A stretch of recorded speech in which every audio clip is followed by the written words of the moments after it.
I understand you'd like from me a few words about the global environment vis-a-vis China and U.S.-China relations, and what that means for Chile and for Latin America more generally.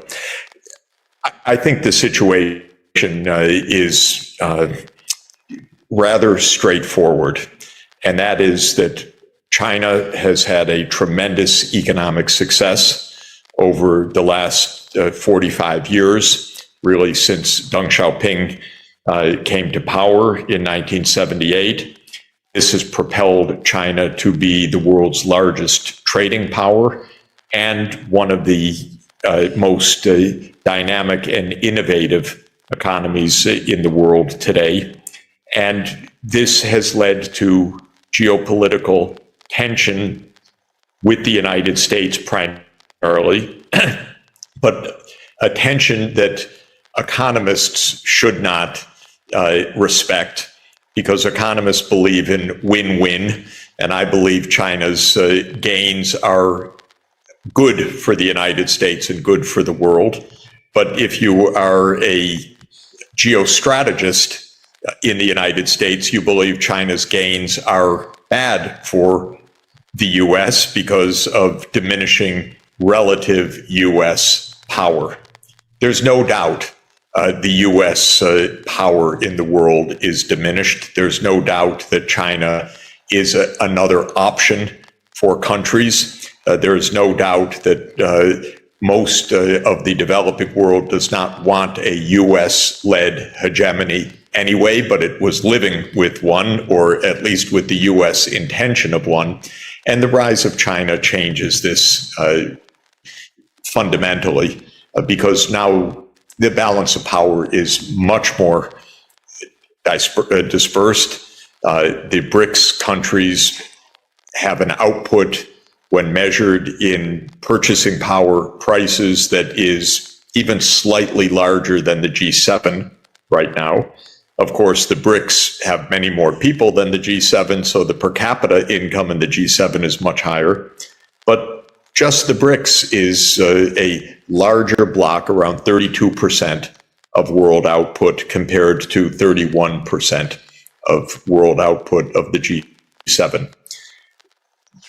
U.S.-China tensions have been rising since 2014, and my view is that the U.S. security state already around 2015 began to push for measures to, in the American mindset, contain China. I think there was a change of mindset around that time in the American political and security leadership that said China's continued rise is no longer in America's interest. And a series of measures have been implemented since 2015 that really aim to hinder China's economy and, according to the U.S., hinder China's military capacity, but I think it's more general than that. And those measures include, of course, trying to establish a Trans-Pacific partnership that would exclude China. Rather extraordinary in my mind, almost laughable to make a Pacific Basin trading system designed to exclude China, as if somehow the Chinese economy wasn't there and the 1.4 billion people of China were not there. Of course, the U.S. is constructing new alliances like AUKUS, the Australia, UK, US grouping to base nuclear submarines in Australia, ostensibly to police the South China Sea.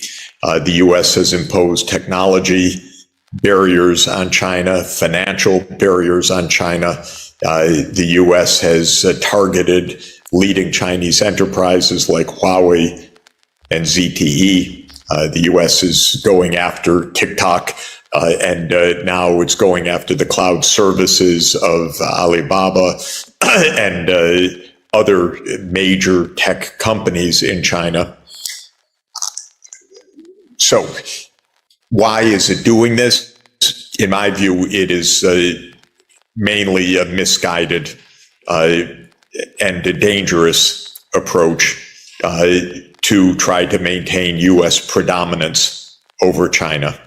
I think that it is both wrongly directed and almost sure to fail because China is a very successful society and successful economy with a lot of dynamism, with a lot of scientific and research capacity, with a lot of friends around the world.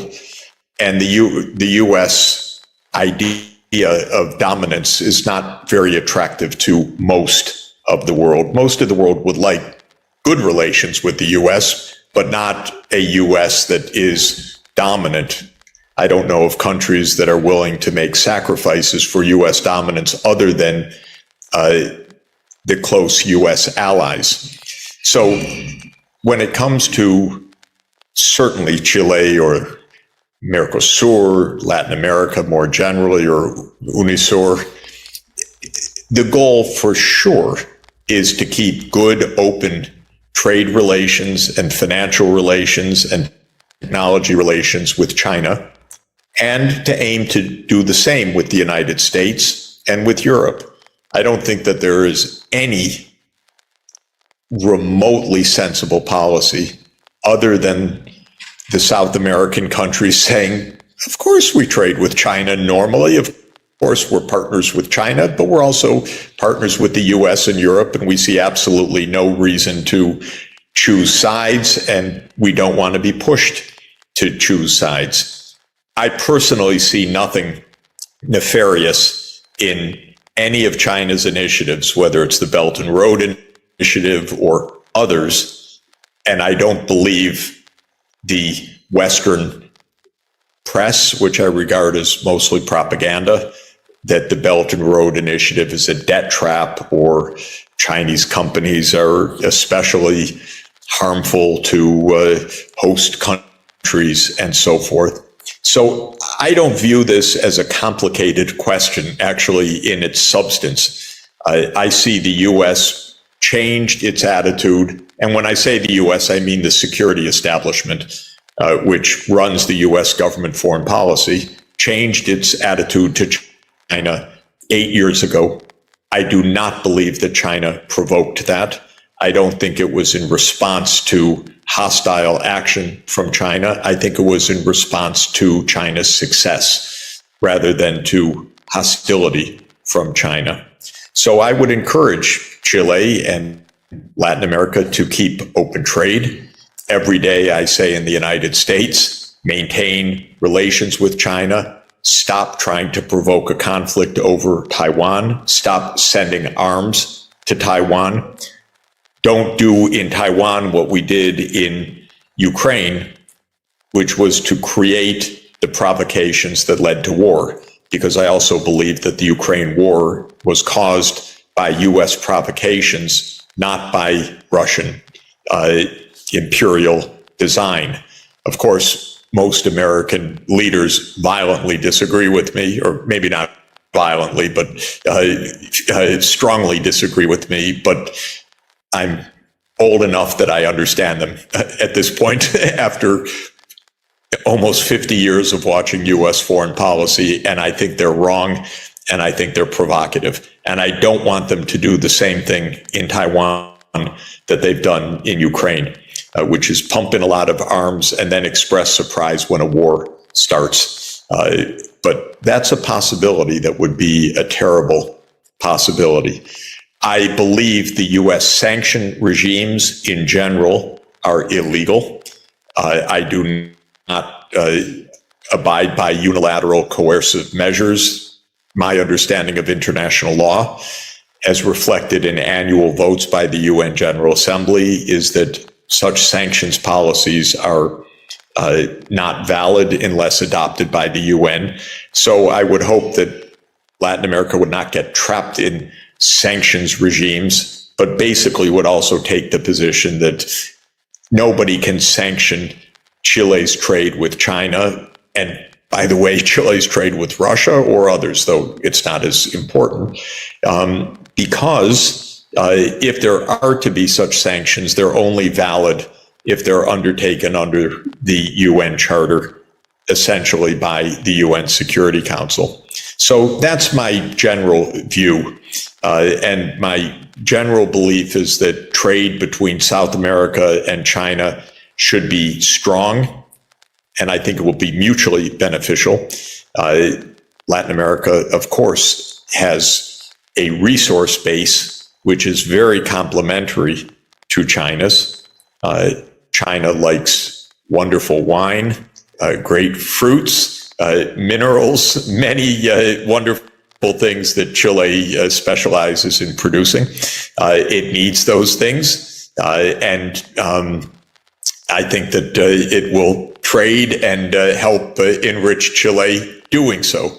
At the same time, China has some excellent low-cost infrastructure technologies that I think can be a very great benefit for South America in terms of rolling out 5G, in terms of an integrated zero-carbon power system. China's very good at long-distance direct current high voltage transmission to build an integrated South America-wide zero carbon power system, which Chile could be a very important energy provider to such a system. And so I see many complementarities that are very strong, and hope that Latin America's and South America's trade, finance, diplomatic relations with China remain strong and dynamic. Maybe I'll just stop at that point. Is there any hope that the U.S. and Ukraine are going to be trying to negotiate for some sort of peace agreement with Russia? This is, Kim, not unlike the virus story, in that the government lies relentlessly about why we are in this war, what's happening in the war, and therefore what is going to happen. The biggest lie is where this war came from. And I have a view that is deeply founded, I'm going to say, because I know a lot about this over the past 30 years. This is a war, in my view, that arose because the U.S. rather pig-headedly, in other words, relentlessly, stubbornly insisted on pushing NATO farther to the east every step of the way. And the Russians kept saying, don't expand NATO towards us. Don't do that. Don't do that. Don't do that. Don't do that to Ukraine. We don't want your military on our border. You get it? And the United States said, what? We don't hear you. No, don't worry. We're peace-loving. We love you.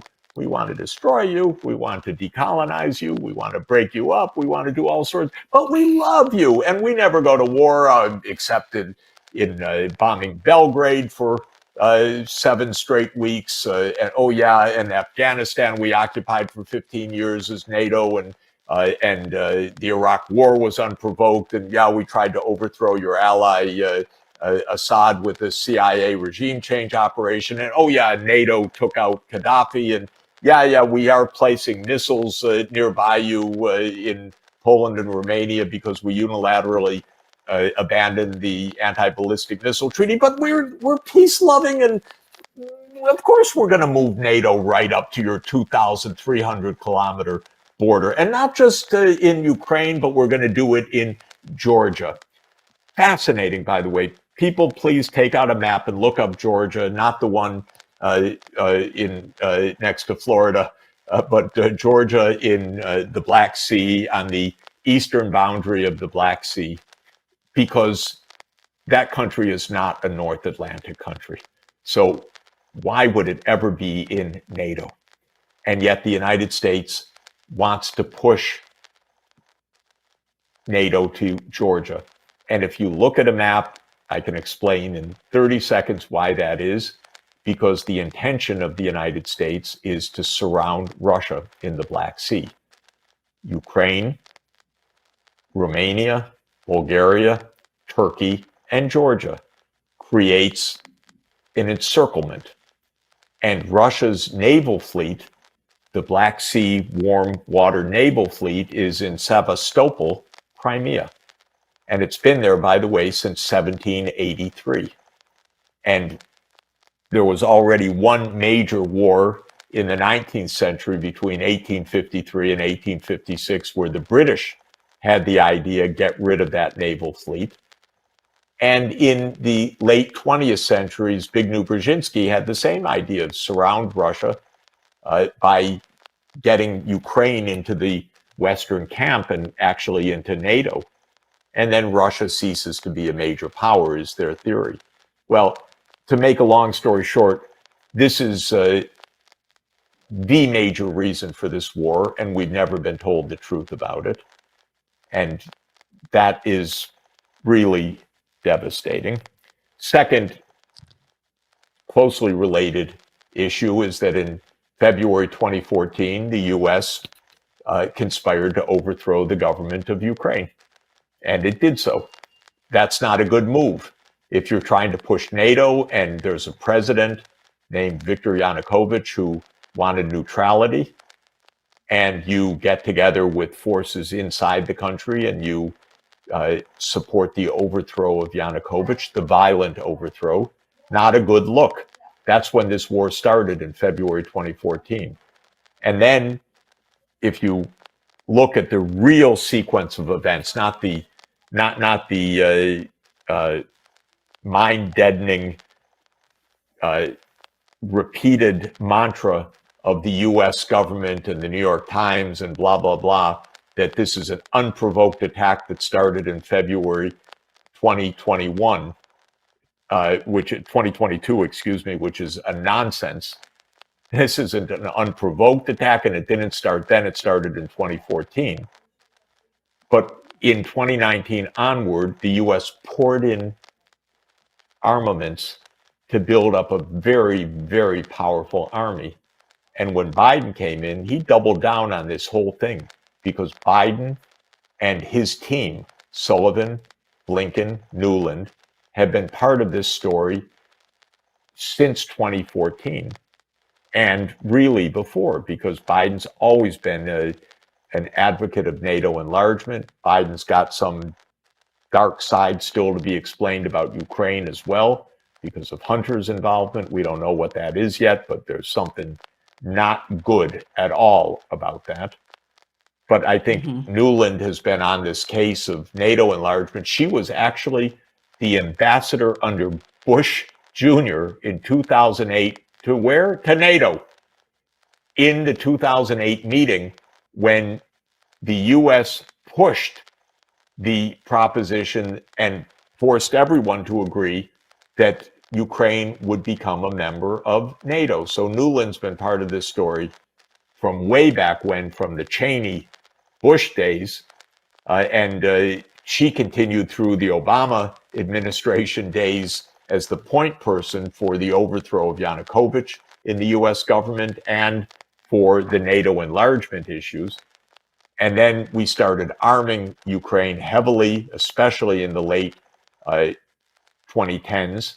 And then Biden really doubled down when he became president and repeated actually in several high-level processes that Ukraine will become a member of NATO. And to bring us to today, and just to conclude, on December 17th, 2021, President Putin tabled a Russia-NATO security agreement in a draft based on no more NATO enlargement. And I happened to call the White House after that, said, avoid a war, negotiate. It's not even a concession. Why do we want NATO in Ukraine? It's going to provoke disaster. And I was told, oh, don't worry about it, Professor Sachs, but we'll never negotiate over NATO enlargement. It's none of Russia's business. And I said, none of Russia's business? Are you kidding? It's their border, 2,300 kilometers. How can it not be their business where the American military alliance is? But we are so arrogant that we treated it as if Don't have to talk to Russia about it.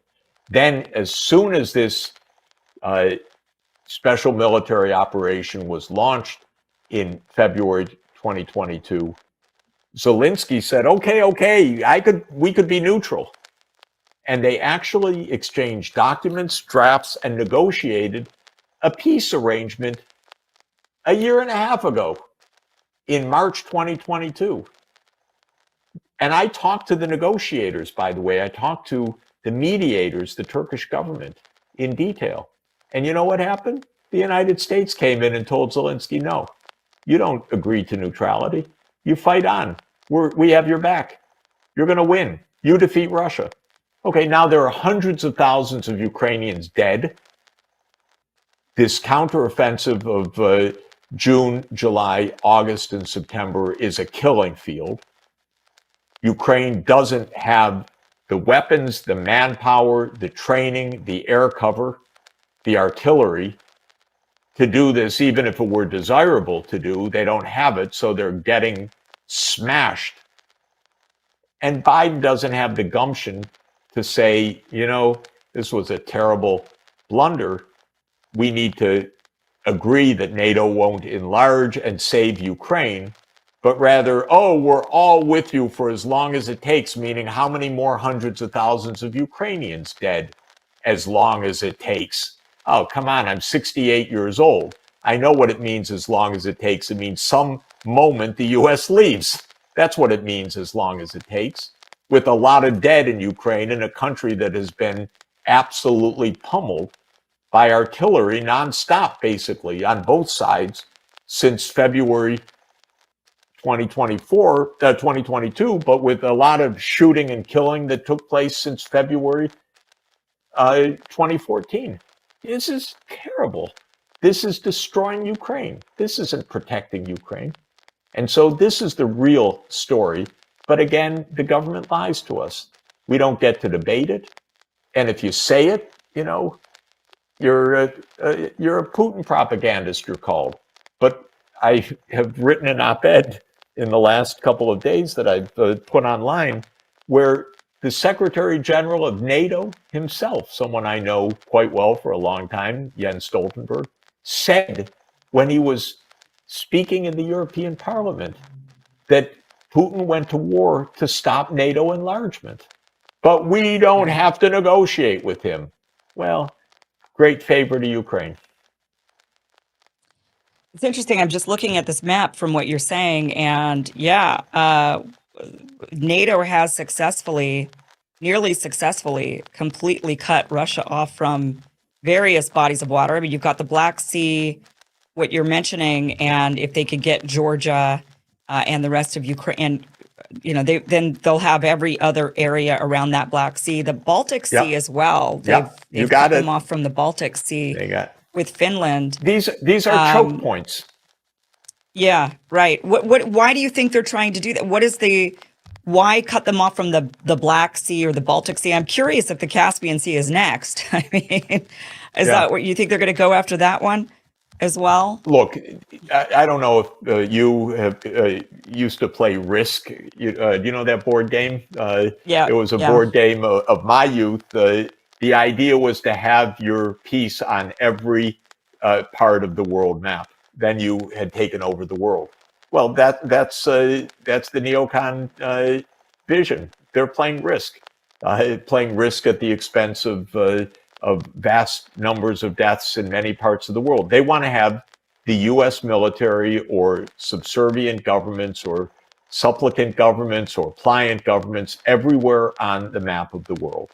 And this is pretty relentless. And it's kind of manifest destiny writ at the global scale. It used to be at the continental scale. Nothing could stop us. We take over all of North America. Native Americans notwithstanding, and so forth. This is manifest destiny at the global level. The only problem is others don't quite share this idea, and we are getting in an awful lot of wars, and they're very dangerous, very dangerous. This is a war with a nuclear superpower, and obviously a very powerful military. And Russia has 6,000 nuclear warheads.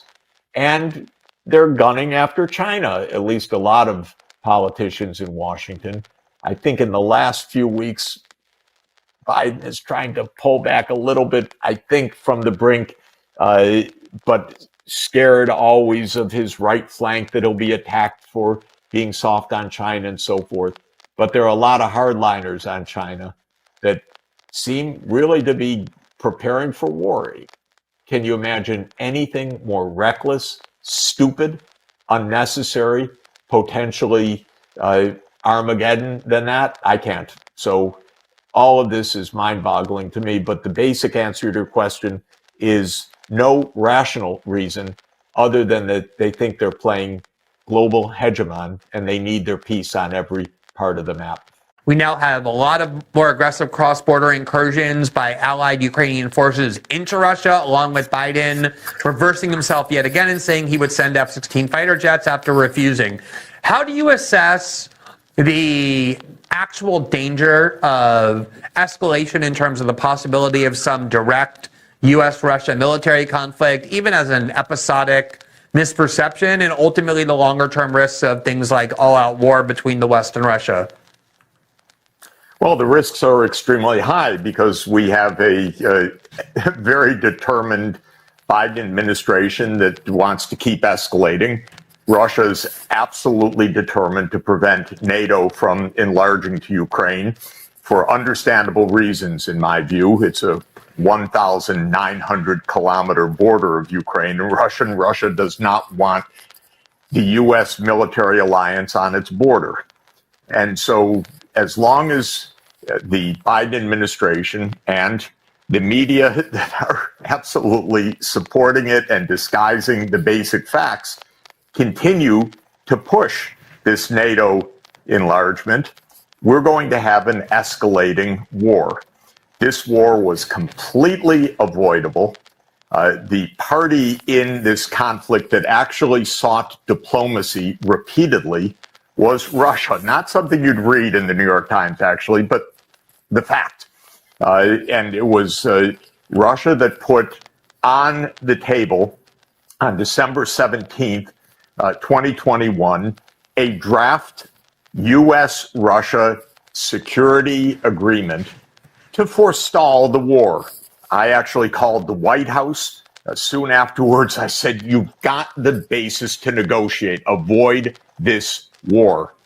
And I was told, no, we're not going to discuss NATO enlargement. That's our business. It's not Russia's business. And I said, are you kidding? This is going to cause a massive and very dangerous war. No, this is our policy and so forth.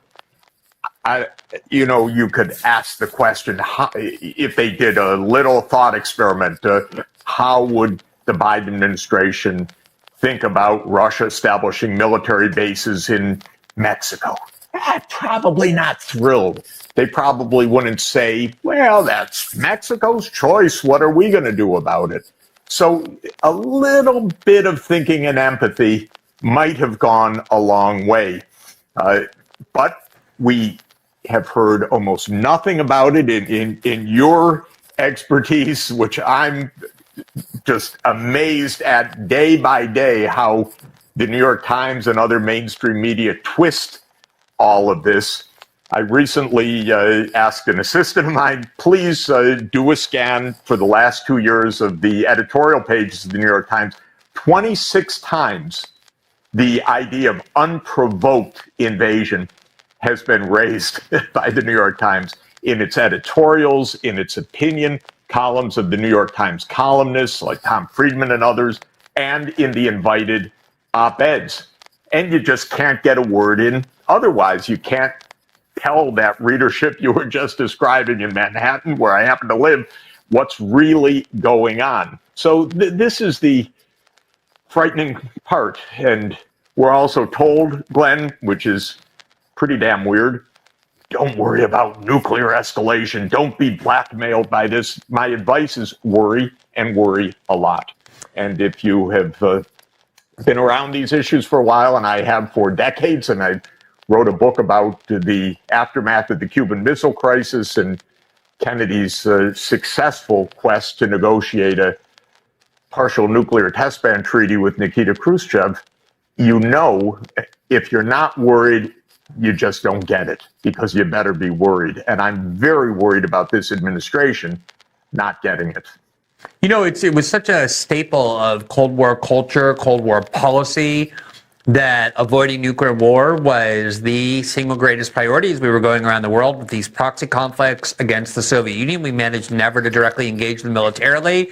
And even then, misperception, miscommunication did bring the world close to nuclear annihilation, at least on 2 occasions, between the Soviet Union and the United States. And yet it really does amaze me that we seem to have just kind of, through, I don't know, inertia or lethargy or historical ignorance, come to view the risk of nuclear war as basically a fiction, as kind of assigning zero value to it, or even this kind of macho attitude that we're not going to be deterred by a country having nuclear weapons. Talk a little bit about, you know, in the time that you've been working in all the things that I discussed in these kind of geopolitical framework, even from an economics perspective, the specter of nuclear war and how it used to be kind of important for people and policymakers in deciding what they would and wouldn't do.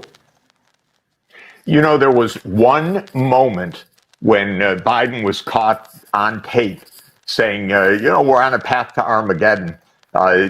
This is, I think it was the fall of 2022. 2021, if I remember. No, 2022. 2022, Yeah, sorry. yeah. I'm sorry, 2022, excuse me.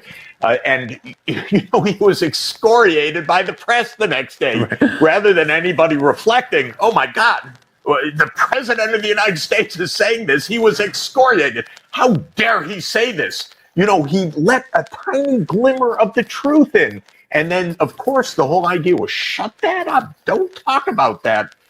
Well, anyone that knows some history, and by the way, if you want to know some history, the most wonderful book written about this by a great historian is a book called Gambling with Armageddon by a late great historian, Martin Sherwin, who wrote about the Cuban Missile Crisis and the whole atomic age, in fact. And the book is terrifying because we came so close 60 years ago, actually 61 years ago now, to nuclear annihilation. And almost every one of Kennedy's aides would have pushed us to that. We fortunately had a president who had the sense to avoid the ultimate disaster, but almost none of his aides had that sense.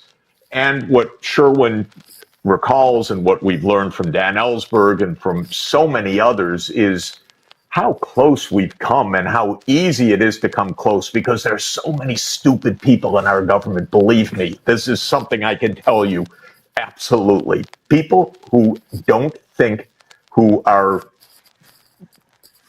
extraordinarily lacking in basic common sense, who believe that power is the only coin of the realm, who believe you really do have to be tough on whatever it is, and nuclear war will see them down.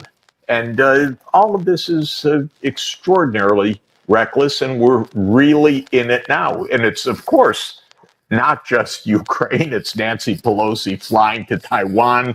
It's us doing whatever we can to humiliate China. It's having an absurd G7 meeting last week in Hiroshima, of all places, that the U.S., of course, bombed with the first nuclear atomic bomb, spending the whole G7, in essence, to attack China and Russia. They think it plays politics. They think it's a game. It's extraordinarily reckless and extraordinarily dangerous and extraordinarily predictable what's going on.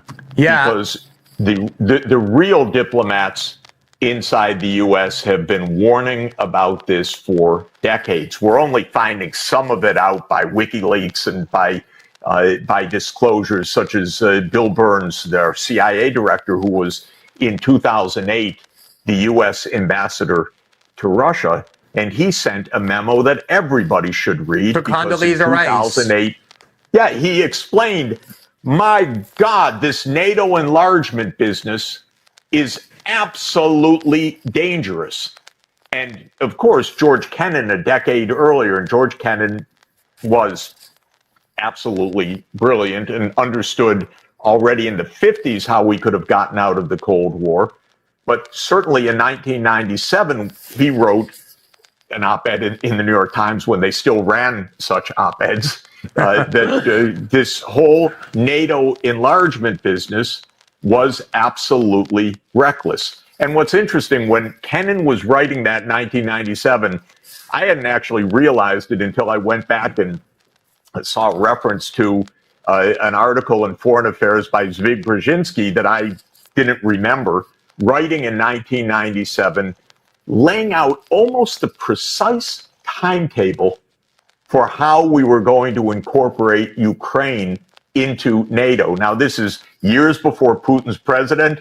This is when we're not having any war with Russia. People tell me, oh, yeah, well, they have to be in NATO. Look at Putin, madman. But this is well before, and Brzezinski lays out basically to the year the sequence of how it's going to be. The first row of countries, which was Hungary, Poland, Czech Republic. Then it's going to be the next row. Then Ukraine by 2005 to 2010, he writes, they're going to have their invitation. It turned out to be 2008. Our ambassador to NATO in 2008 was none other than Victoria Nuland. If you want to know what deep state means, she's been in every administration. She's been almost every night. Except when Trump was elected. That's the only way apparently to get her out of the government. Except Trump. Yeah. So she was Cheney's advisor. She was ambassador to NATO when we asked Ukraine to come in. She was the point person on the U.S. engagement in the violent overthrow of Viktor Yanukovych in February 2014, which started the war in Ukraine. And she is now promoted for all of this, bringing us ever closer to disaster. And by the way, putting Ukraine in the classic place in a proxy war guaranteed to destroy that country, which is exactly what it's doing. You know, the thing that struck me so much about that Bill Burns memo in 2008, when he was warning Condoleezza Rice and others in the Bush administration about the insanity of this plan, was he said, it isn't just Putin. You go and talk to every single person of influence in Moscow, even Putin's liberal critics, and it's all, for every last one of them, a huge red line to be mucking around in Ukraine for the West, in part because of the history of the 20th century. And that's what I wanted to ask you. You gave this interview in February 2023 with Isaac Chadner of The New Yorker, who has become this hero to the liberal establishment because of these adversarial interviews he purportedly does. A lot of it is based on how transcripts get edited, how much he gets to say, how much the guest gets to say. I've done a couple of those with him, so I know firsthand. One of the points what a low life approach to journalism. Completely. I mean, my Night Vale ended up being pretty fair, but I've seen him done incredible hatchet jobs with others, including yours, because one of the points you kept trying to make was that the premises of his questions, embedded in them, they were almost like, when did you stop beating your wife questions, were so misguided because he was distorting the history of the conflict, in part by thinking the war began either in 2022 or even in 2014 with Crimea, and you kept pointing it out, actually the start of the war is 2013 with this change of government that he was shocked you called a coup, or even before with NATO expansion, even before it got to Ukraine. So talk about those parts of the history that the New York Times, the New Yorker editors didn't allow you to have included in that article, and why you think that history is so important to understanding how we're being propagandized about the conflict now. Well, it's a little amazing to be the New Yorker of all places. Okay, maybe I shouldn't say of all places, but Remnick's New Yorker is absolutely neocon, beginning to end. The New York Times is completely neocon. I don't know if they would be, by the way, if I can't figure it out if it's just anti-Trump, pro-Biden, or they really believe the stuff that they say, but they're absolutely unwilling to listen or to learn a fact. The thing that surprised me about Chotiner was just how he knew nothing and kept making aggressive assertions And when you tried to say something, it was just snark. So it was a really weird, weird experience. Well, explain to that audience that loves it. Like, they assume all of his assumptions that he's getting from the New York Times. That's the full extent of their worldview. You kept trying to inject an alternative historical understanding, but it never made it into the article, which is why I'd love for you to offer it now about the importance of 2013 and that change of government, and even kind of going back to when NATO started expanding after the reunification of Germany eastward toward the Soviet or toward Russia. Well, I posted a piece on Common Dreams, which people can take a look at to get a lot of the hyperlinks and a lot of the underlying data and evidence. But this story really goes back 34 years. It goes back to 1989, 1990. The U.S.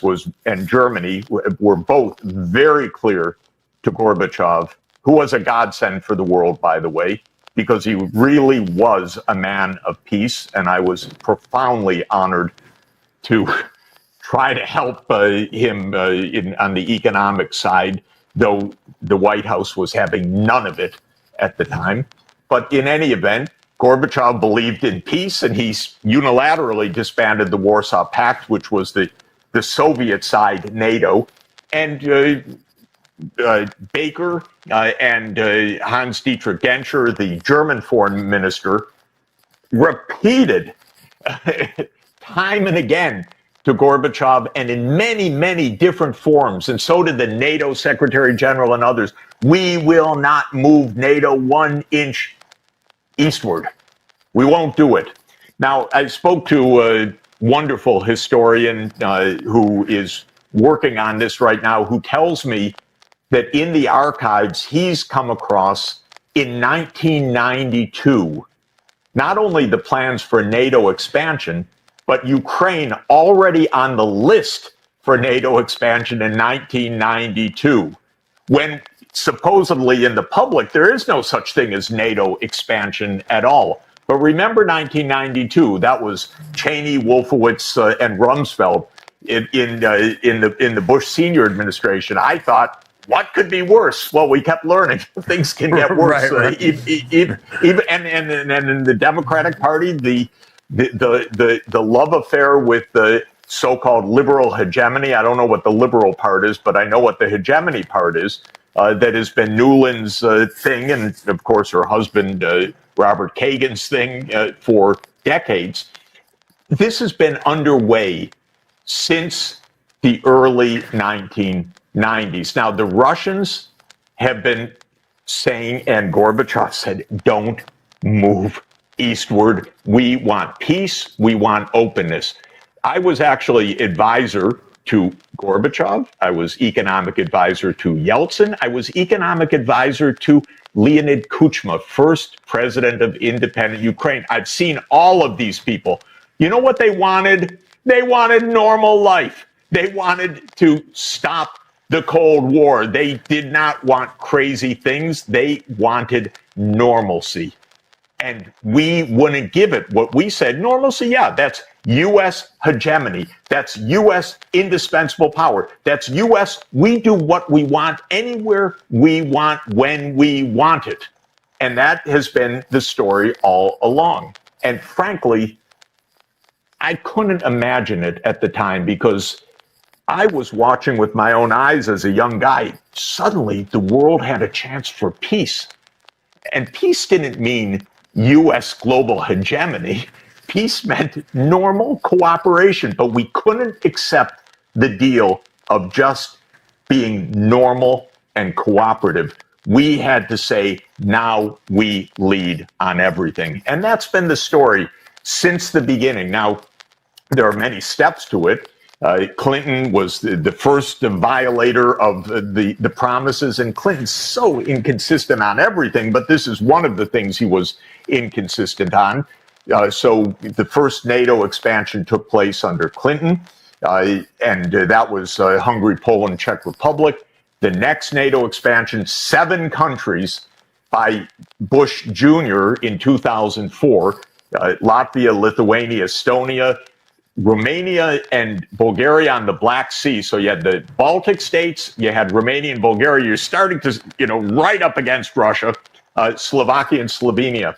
Now, Putin says in 2007, stop already, stop. He says it in a famous speech at the Munich Security Conference in 2007. We don't listen at all. 2008, Bush says NATO is going to enlarge to Ukraine. The European leaders, by the way, were aghast. And one of the European top leaders at the time called me, said, what is your president doing? Of course, European leaders don't say any of this publicly, but they say privately, this is crazy. This is so dangerous. But of course, they were quiet. Bush pushed this through in 2008. Then there was a reprieve for Ukraine. The reprieve was that the president, Viktor Yanukovych, said, look, we're in between two giants. We don't want to be smashed in the middle. We take neutrality. But neutrality was a red flag for Victoria Nuland and her friends.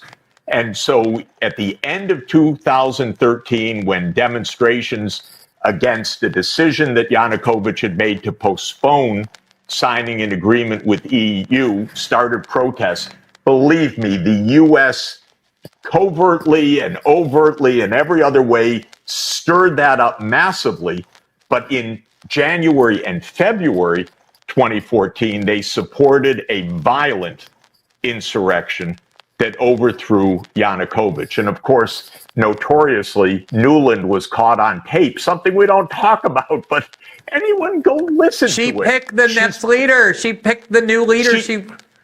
She's planning the government weeks before the overthrow, calling exactly who would be the prime minister, by the way. It's amazing. But the whole thing is amnesia. Don't talk about any of this, so though it's so obvious. And I had a weird experience personally, which was that when the government was overthrown and Yanukovych fled and Yatsenyuk was prime minister, just as Nuland said, I got a call. Yatsenyuk wants to meet you. It's a deep economic crisis. Okay, I actually respond to those things when a government says we're in a very deep financial crisis. So I flew to Kiev, and I had an NGO brag to me about the role they played in the overthrow, and it was ugly. It left me shaking. It was, the kind of thing you just want to wash that off. Don't tell me this awful stuff. You had no business being part of a violent insurrection. But that's the role we played. I went home. I didn't go back. I was disgusted by the whole thing. But it was obvious then we were on a path towards war. This didn't start with a, quote, unprovoked invasion February 24th,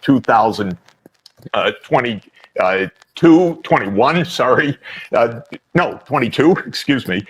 This started in February 2014. And it started with the U.S. participation in a coup. I think the explanation is straightforward. The neocons are not interested in strategic balance or strategic stability. They're interested in global hegemony. They adopt and pursue the idea that the United States is, should be, and can remain the world's sole superpower. This is absurd in substance, because the United States is not, cannot, and should not be the world's sole superpower. The United States is 4.2% of the world population. It should do its share. It should be responsible. It should promote strategic balance, not hegemony, or what some in the U.S. security state call full spectrum dominance. The neocons are not interested in balance. They are therefore actually undermining balance wherever it is. The whole reason for the war in Ukraine is the United States could not accept a mutually respectful peace with Russia. The United States had to keep moving NATO eastward to surround Russia.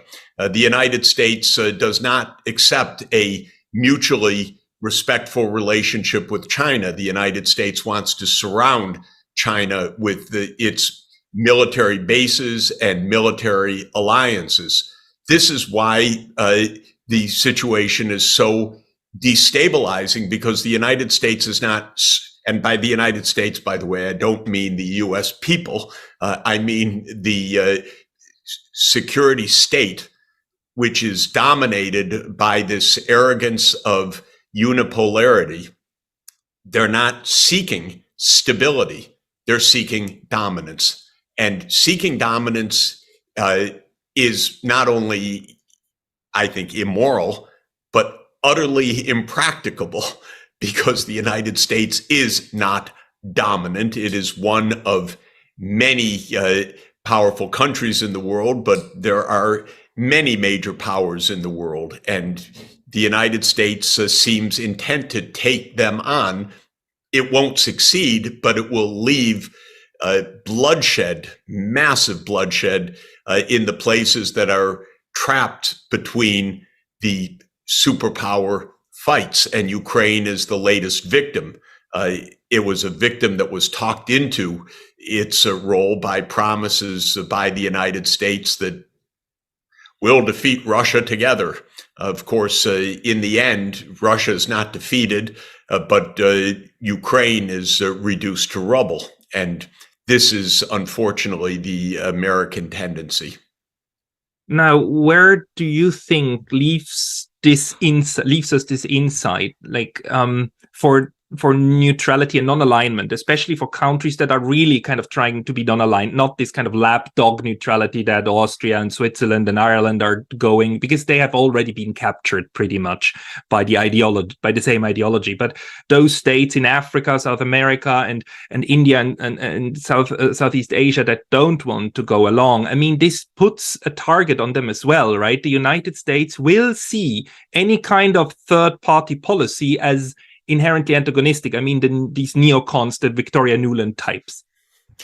Well, I think that from a strategic point of view, each region needs to get together so it's not picking off one country at a time, but actually regions cooperating. So I strongly advocate that ASEAN work together as a group. I advocate that the South American countries, indeed, it would be good if the Latin American and Caribbean countries, but at least the regions, work together as a group. The United States approach is divide and conquer, the old strategy that dates back 2,000 years to the Roman Empire.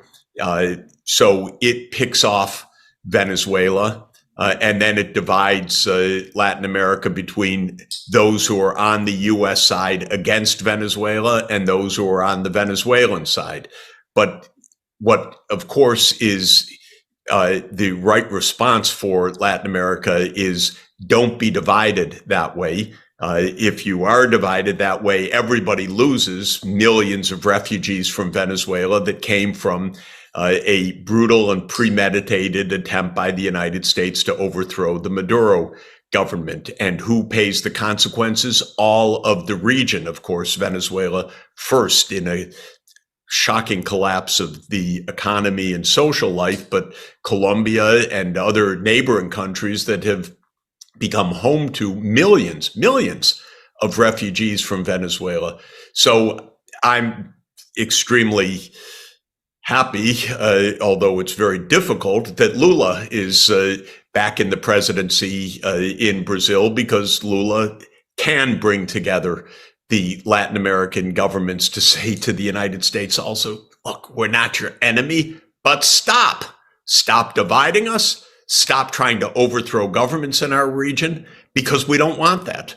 And that really needs to be the response everywhere. The United States traps countries in proxy wars, and those countries lose. I tried to tell my Ukrainian counterparts, they were at that time my Ukrainian friends, then they stopped listening to me and wanting to repudiate what I was saying, but I kept warning them, you are going to get trapped by the United States. And this is exactly what has happened. Do you have any more hope for Taiwan? Because it seems to me the US is trying to do exactly the same now with preparing Taiwan to be an unsinkable aircraft carrier and then have bloodshed on without end on Taiwan in order to fight a proxy war with China. I was just in Taiwan. I was given a wonderful award called the Tang Prize by a fantastic foundation. I spoke to a major Buddhist foundation in Taiwan, the Tzu Chi Foundation. And what a wonderful society, what a successful place. And I gave the warning everywhere that I could, don't get trapped into this U.S. PRC fight, because this would be devastating. The United States basically is led by a lot of ignoramuses. I happen to know a lot of them. They're very poorly educated. They're educated in a kind of American arrogance. They are outdated by 30 years, thinking that the world is just at the U.S. Doorstep, or that the U.S. has the prerogatives, I should say better, anywhere in the world. They don't know what they're doing, and I try to say to Taiwanese leaders, be careful, because this is really what happened in Ukraine. Now, the U.S. approach is so mind-bogglingly wrong-headed. It says the way to protect a country is to arm it. Well, this is the fallacy that my late and great colleague at Columbia University, Robert Jervis, wrote about for decades, what he called the security dilemma. The United States may look at arming a country as a, quote, defensive action, but from the point of view of the country on the other side of that arming, that looks like a pretty aggressive action, and it therefore triggers a response. It triggers a retaliation. It makes conflict more likely. So the United States poured arms into Ukraine after 2014. It thought it was going to make peace that way. Well, yeah, maybe some of these dunderheads in Washington believed that, but of course it was leading towards conflict. And the idea that the way to protect Taiwan is by making Taiwan what they call in Washington a porcupine, so armed that it won't be touched, with all those quills protecting it. This is absurd. The arms shipments would only make Taiwan more and more endangered, more and more at risk. The way to reduce, even eliminate these risks is diplomacy. Diplomacy between the United States and China, diplomacy between Taiwanese leaders and mainland Chinese leaders. Talk with each other. For heaven's sake, there is an absolute vital interest on both sides of the Taiwan Straits for peace. There really is. And if the United States would just get out of the way for a moment and the two sides could talk with each other, they'd actually find a way forward. But the United States comes in with its naive and destabilizing promises. We'll keep you safe. Yeah, they'll keep Taiwan safe like they kept Afghanistan safe, like they kept South Korea safe, like they kept Ukraine safe. In other words, not at all. And how many failures do these neocons, how many failures are they going to have before they are finally taken off the pedestal of power? By the way, it's not that the American people believe any of this. It's just that we don't have a functioning representative government. Our foreign policy has been taken in the hands of Raytheon and General Dynamics and these neocons. The American people are asked nothing about this. So this is not a reflection of the martial spirit of the American people, although our mainstream media feed a lot of absolute falsehoods to the American people. But it is the fact that foreign policy is in the hands of the security state, that is governed economically by the military-industrial complex, which funds the major committees in Congress, which provide the votes and the money for a $1 trillion plus annual military outlay. And that's where we are right now. It's absolutely awful. In the United States, foreign policy is the small preserve of the military-industrial complex. I share that analysis with you. The oxymoron to me is that the United States keeps talking about itself. So, and I apologize again, the same people that you're talking about keep talking about the United States as a force for good and a force for peace, when in reality, the United States is highly militarized, highly militaristic, and reacts to conflict always with military components. That surprises me. Well, I would add, I think since the end of the Second World War, the United States has been the most militarized and most violent country in the world. And this is just a matter of record. One recent scholarly account, a very good one, counted 70 U.S.-led regime change operations between 1947 and 1989. So the study was over the Cold War period. And just in that period, 1947 to 1989, 70 regime change operations, 6 of which were overt wars to overthrow a foreign government, and 64 were covert operations. Now, this is stunning. First of all, covert operations don't remain covert. It's pretty obvious if you're a reader of the New York Times, which wants you to suck your thumb and go to sleep. But if you're a thinker who's looking at the actual evidence, pretty clear when the U.S. is covertly overthrowing another government like it tried to do in Syria. Now, the point is that this is the normal U.S. modus operandi: war, coups, and overthrows. And after 1989, the big change wasn't that the United States stopped that behavior. The big change was the United States thought it could get away with anything, whether in Iraq, in Afghanistan, in Syria, in 2011. Obama and Hillary, well, they decided, okay, we're going to overthrow Assad. That was just a conscious decision. And 12 years later, they left that country in shambles because they're fools. What do they think? That they can dictate? By the way, they said, both Obama and Trump, okay, we're going to overthrow Maduro. We'll do it through economic sanctions. They crushed the economy. And as stupid as they are in Washington, they said, okay, we'll now pretend that Maduro's not the president. We'll just name another president from outside, Juan Guaido. And you have to think, is this a cartoon? Is this a fairy tale? Are these idiots that they think that from Washington they can name the president of Venezuela? But they actually tried to do this for several years. And I have friends well, they wouldn't call me friends, but in academia in the East Coast in the US that said, okay, I'm going to work for the new Guaido government.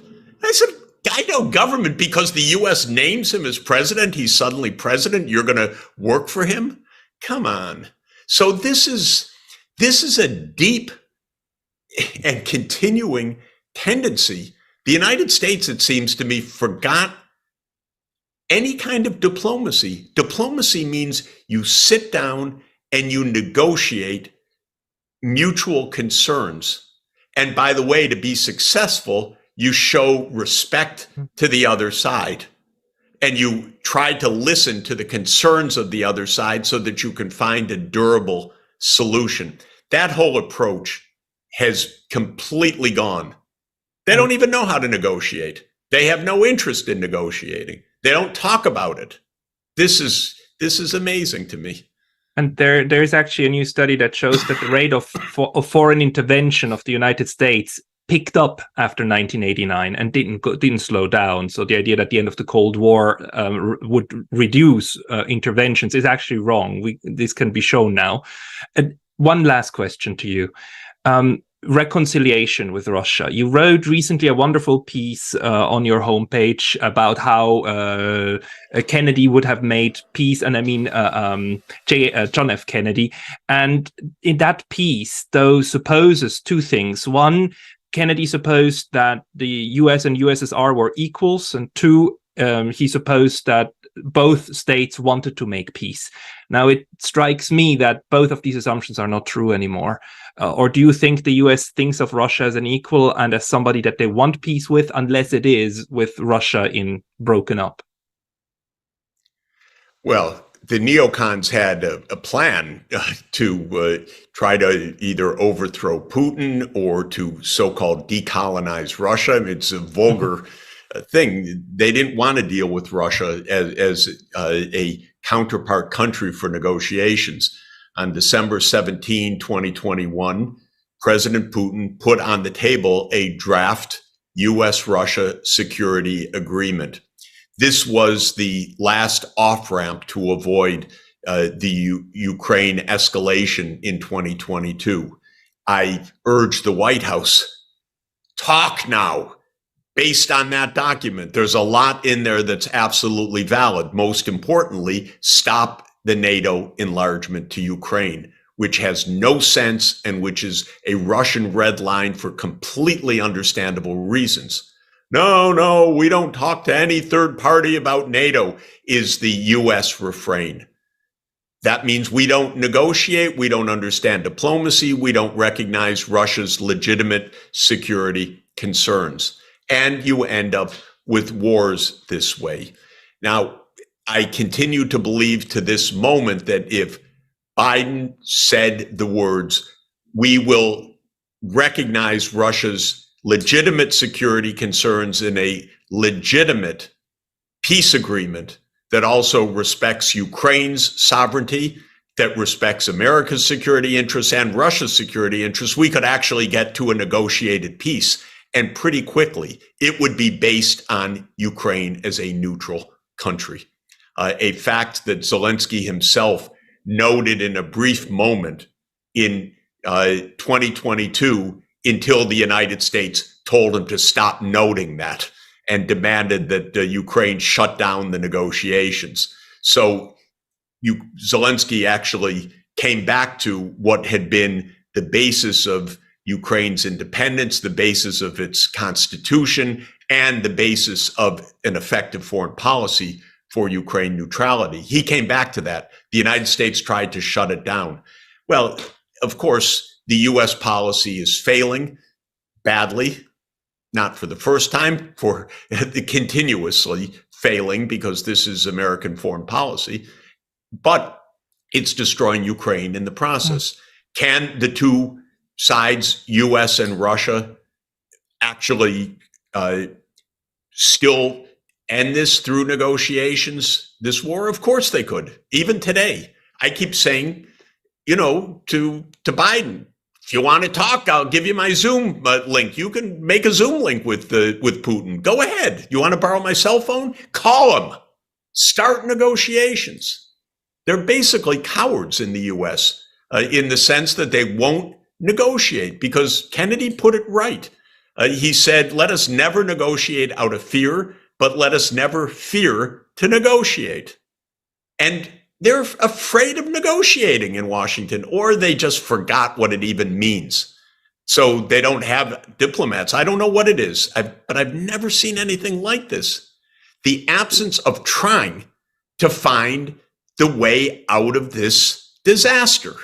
And they need to open negotiations now. Putin is an extremely dangerous guy, and his regime follows a historical pattern in Russia, which is the impotence and incapacity of reforming the country. It gets more and more autocratic, and at the end, they are waging war.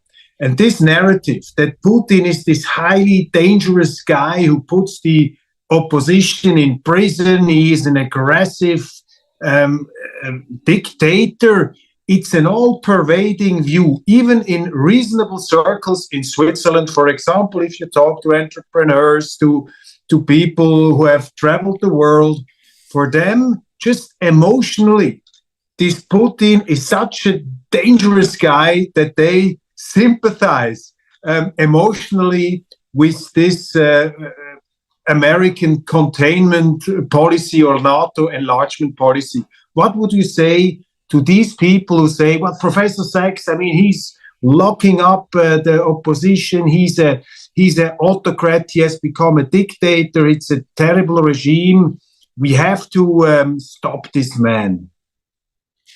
Well, I think it is a relatively authoritarian regime, but that doesn't mean that it is one that is out to make war in its neighborhood.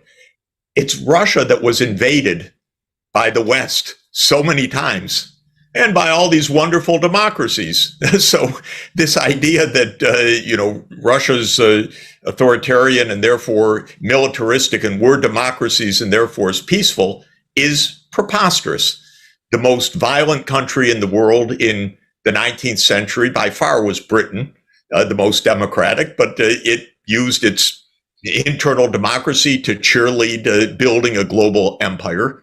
The United States has been engaged in more wars than any other country since 1950. We're a democracy, but we're completely violent in overthrowing dozens of governments, in launching wars of choice all over the world, in having 800 military bases overseas.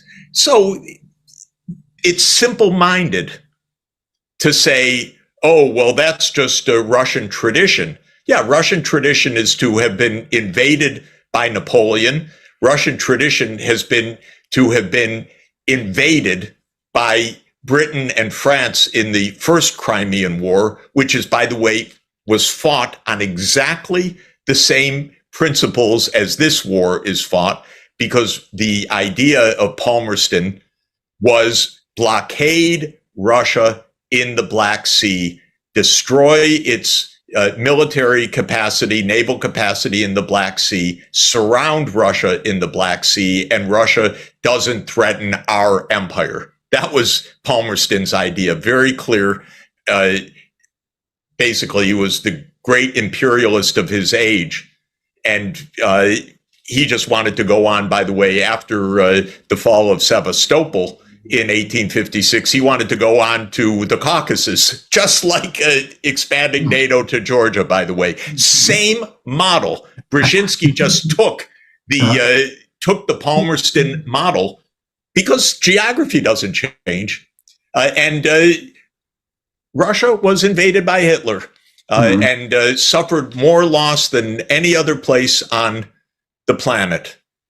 And then, this is a long story, but the United States after World War II, instead of negotiating a peace arrangement with the Soviet Union, unilaterally decided to remilitarize Germany, excuse me. And Kennan was absolutely against this policy. Kennan said, just like Austria is neutral, if Germany is neutral, the Cold War can end. But the United States didn't want it that way. So all of this phony history and about Russia's military history and so forth. Russia's a country that was constantly invaded from the outside, mostly from the West, but of course, during the Golden Horde from the East, from the Mongols.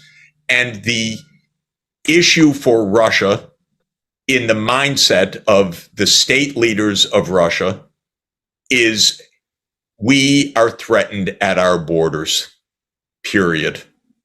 And so that's why Ukrainian neutrality is really a good idea. Because if you really want the history is Russia is always looking for safe space because it's always worried about outside invasion coming in.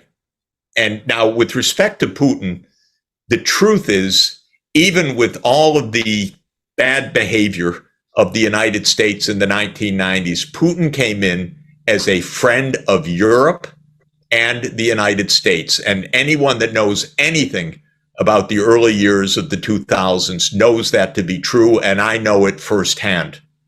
And I know many European leaders that had absolutely good, fruitful relations with Putin. And I've spoken. Have you met President Putin? Also? Of course, yes. What's your impression? What's your personal? I mean, you met Gorbachev. You met Yeltsin. Yeah, I really loved Gorbachev. I wouldn't say the same about Putin, but I don't know him. But Gorbachev I loved because he was really a man of peace. And Yeltsin I liked. I wish he had stayed sober more often. It would have really helped the world. But he wanted normalcy, and I wanted to help him get that. And the United States just could not take yes for an answer on either case. The United States' attitude was, they're on the other side. We're the sole superpower. We beat them. We can do what we want. That's the arrogance that has gotten us into this complete mess. And all these claims about Putin being intrinsically dangerous, European leaders absolutely can tell they were working with him fruitfully for many, many years. And Europeans cheated, cheated repeatedly. Where's the Minsk II agreements? Even Merkel says so. I mean, it's shocking what she said. I don't even believe it in the way she said it. It was so garish. But in any event, this quote in Die Zeit where she said, "Yeah, I think it's we just wanted to buy time to." Yeah, I think it was taken a little bit out of context because she's not so cynical, actually, from all my experience. But the idea that Putin's all bad and we're all wonderful—that's our narrative every day. That's so deadly, mainly for Ukraine because it's so phony. I was in Moscow a few months ago. I talked to a lot of people, and I had some interesting conversations.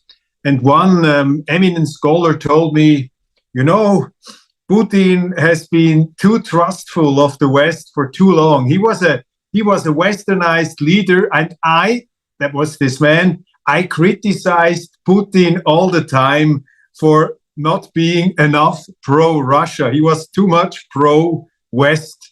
Is that an impression you have, that Putin was really a guy who put his hopes into the trustworthiness of the West? Well, I think Gorbachev, Yeltsin, and Putin all did that. And this is a question for, Gorbachev and NATO enlargement. There's no question that Gorbachev was told over and over again by James Baker, by Hans Dietrich Genscher, by the Secretary General of NATO, we won't move 1 inch. We will never take advantage of you. And then he didn't put it in writing.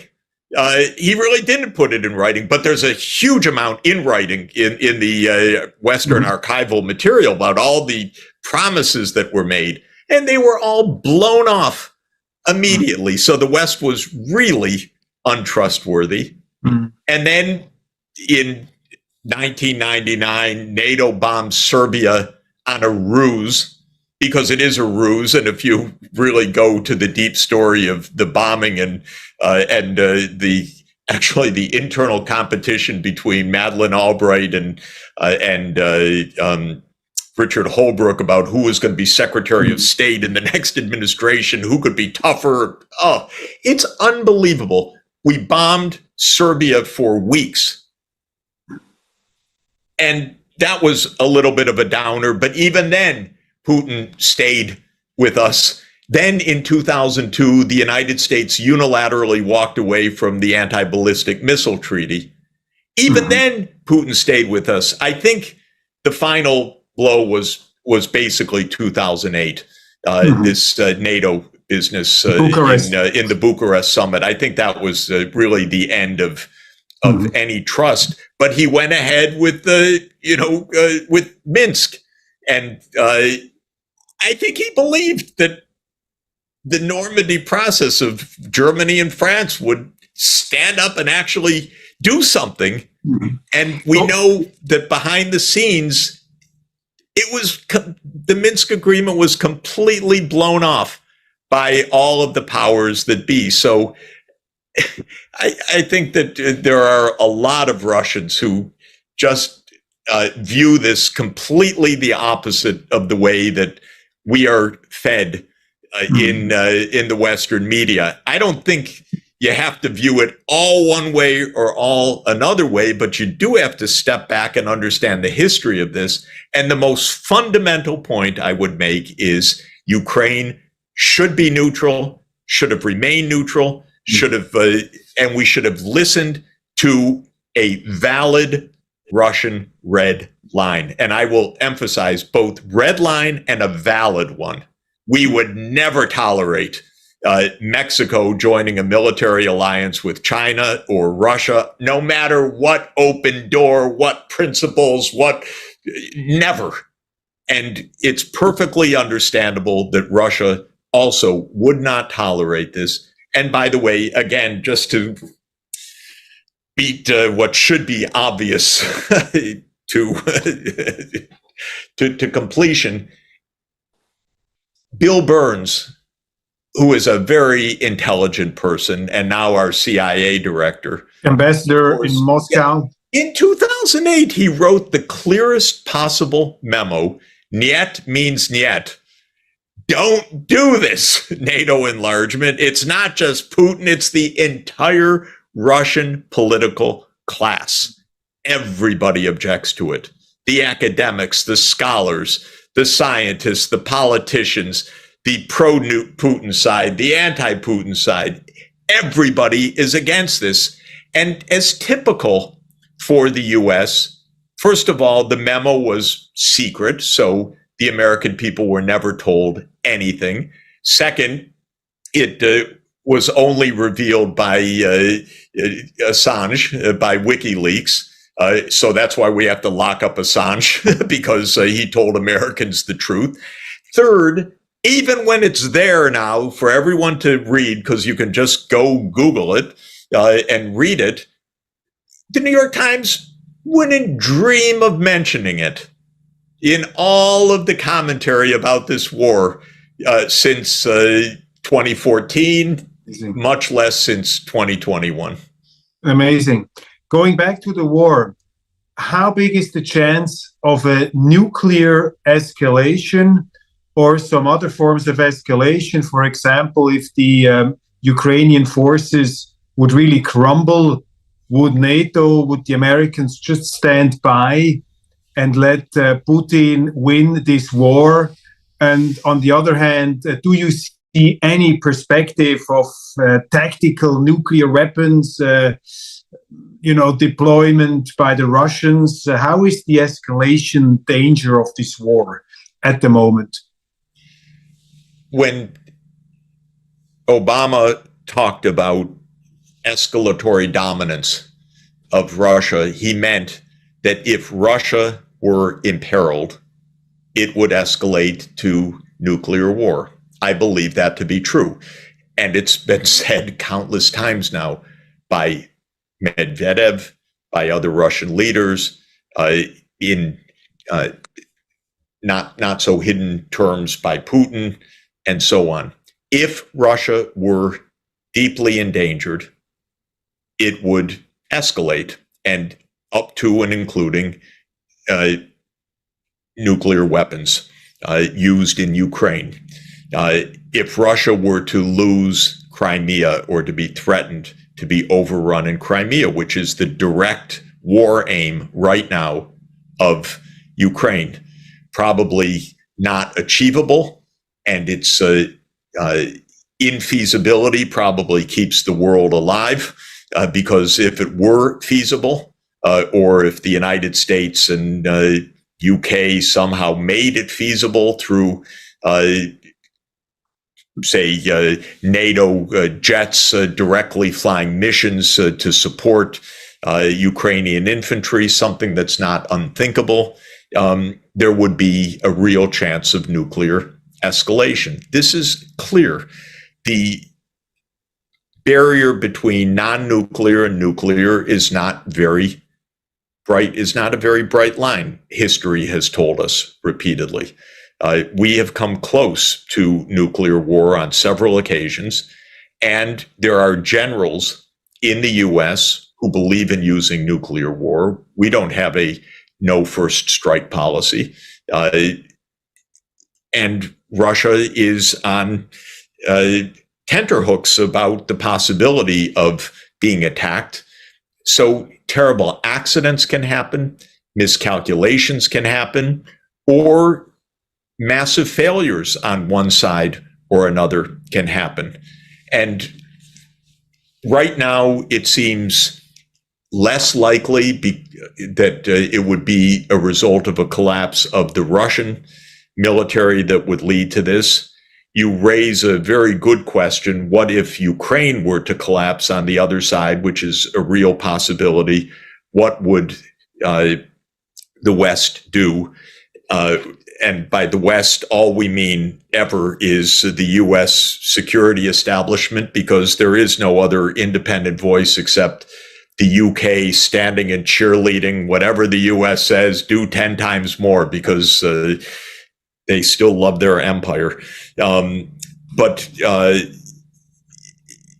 that would be a real question. And my answer to that would be that I would hope that Russia would have some forbearance and know to stop before provoking something extraordinarily dangerous, because then it would be in Russia's hands.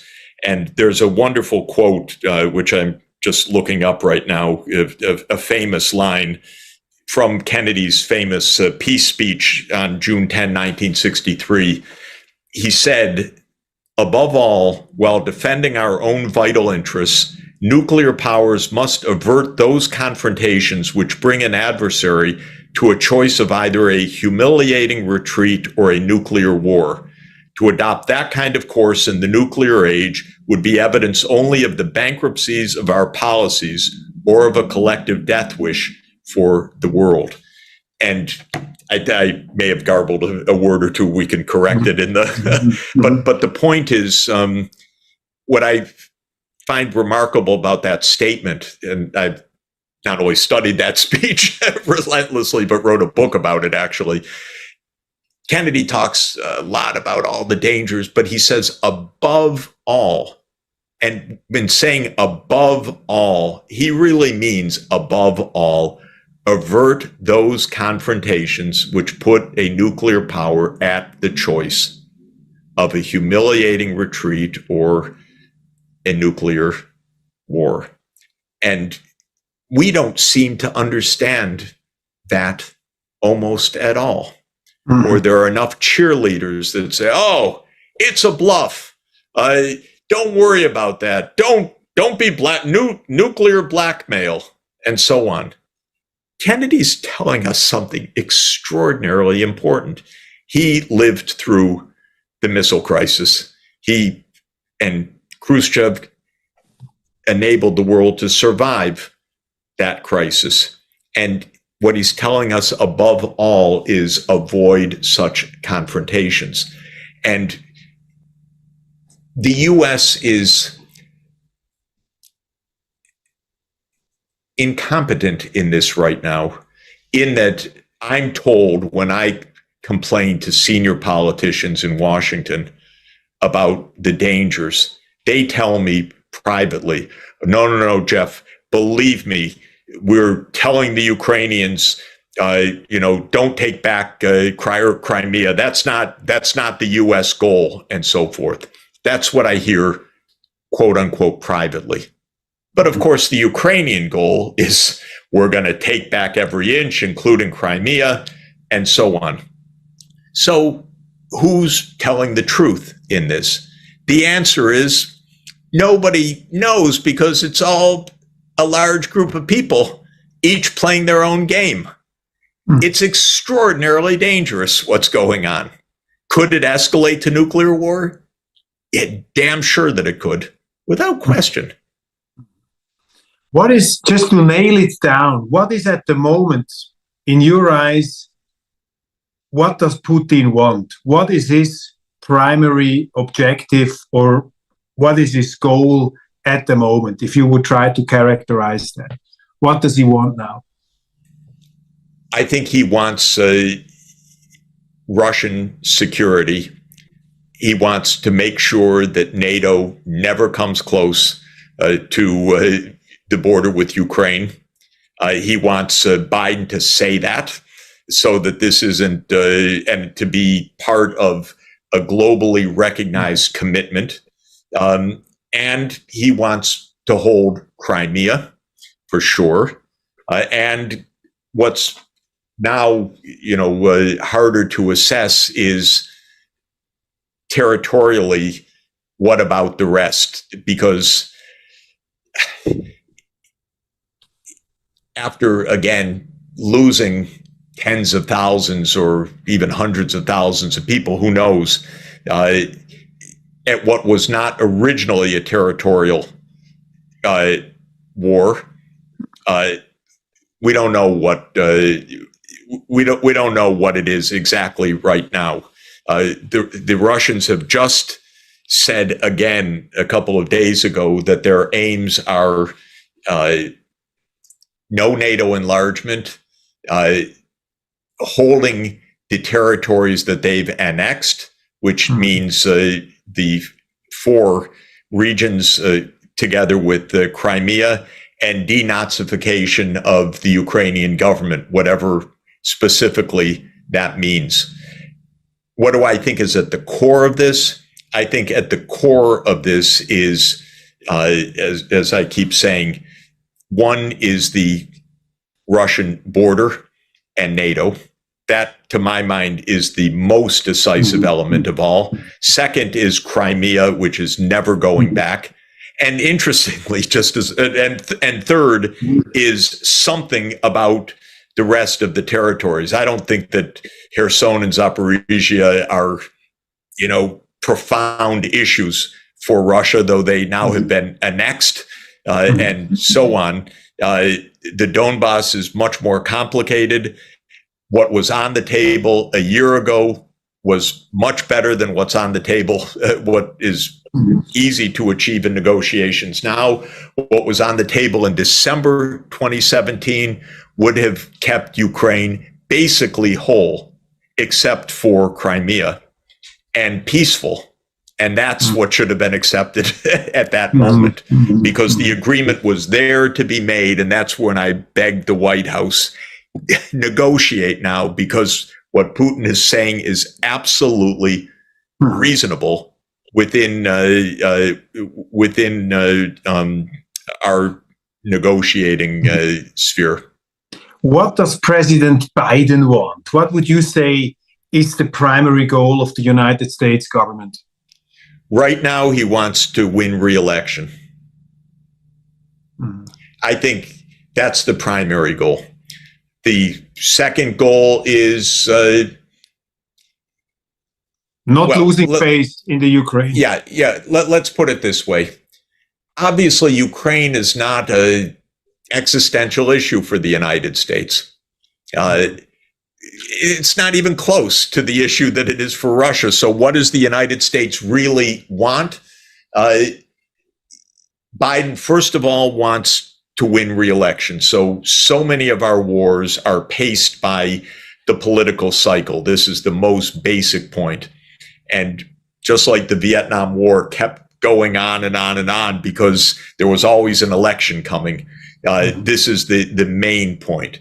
Second, of course, Biden wants the United States to stand tall and lead the free world.